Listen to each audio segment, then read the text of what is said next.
Mr. Muddle by Roger Hargraves. Poor Mr. Muddle just couldn't get anything right. Everything he did, and everything he tried, everything he said was muddled. Totally, utterly, completely, absolutely muddled. Imagine, for instance, something as simple as hammering a nail into a wall. Now what could get muddled with hammering a nail into a wall? Ha ha, you can't be anything not right. Mr. Muddle could get it muddled and frantically did. Imagine, for instance, something as simple as putting on your coat. Now what could get muddled with putting on your coat? I'm not scared at all. I'm going to wear this. Well, see for yourself. Only Mr. Muddle would put on his coat like that. Imagine, for instance, something as simple as going for a walk. Now what could get muddled with going for a walk? Well, when your legs start walking one way and you start walking the other, that's a very muddly sort of a walk. Poor Mr. Muddle, walking one way and going another. Now, you'd probably like to know where Mr. Muddle lives, in a house by the sea near a place called Seatown. Mr. Muddle's house was supposed to be in the country, but Mr. Muddle, who built the house himself, had got the place muddled up, of course. And you can tell that Mr. Muddle had built the house himself, can you?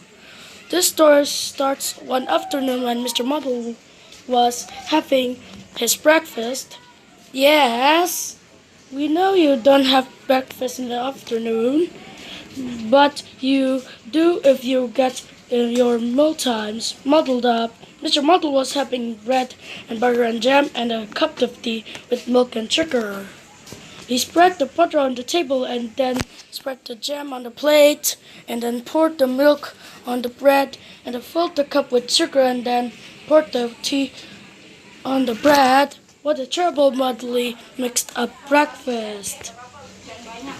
That afternoon, after breakfast, he went for a walk down the beach near his house in order to work up an appetite for supper.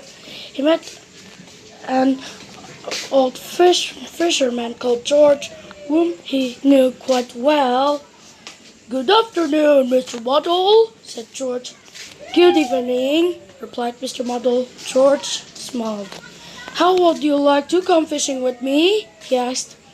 "Oh, no, please," replied Mr. Muddle airily. "Help me push the boat up from the beach," called George. "Right too," said Mr. Muddle and pulled the boat farther up on the beach. "Oh, Mr. Muddle," said George, and he had to show Mr. Muddle the difference between pulling and pushing. However, eventually, somehow or other, they managed to get the boat out of sea. "Now let's fish," said George, dropping a fishing line over the side of the boat. "Right too," said Mr. Muddle and dropped himself over the side of the boat. Splash! "Oh, Mr. Muddle," said George again. It wasn't any good and they didn't catch any fish, and so they decided to go home before it became dark. "Help me put the boat up on the beach," called George. "Right too," said Mr. Muddle and pushed the boat back to the water. George was just about to say, "Oh, Mr. Muddle," again, when he had an idea. He smiled to himself. "Help me push the boat out in the sea," George called. "Right too," said Mr. Muddle, pulled the boat up onto the beach. "Well done, Mr. Muddle," said George. Mr. Muddle smiled and went home. George smiled and went to tell everybody. The following day in Seatown, Mr. Brick the builder asked Mr. Muddle to hold his coat for him.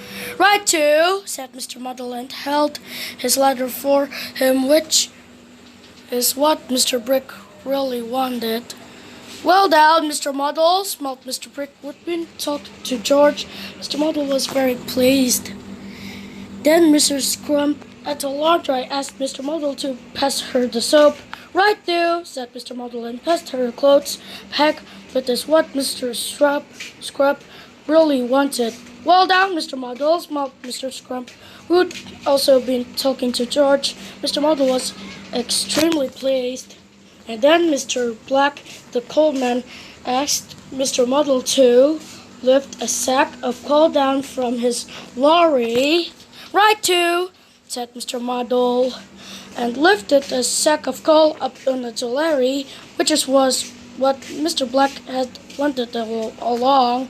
"Well done, Mr. Muddle," smiled Mr. Black. George had talked to everybody. Mr. Muddle was delighted.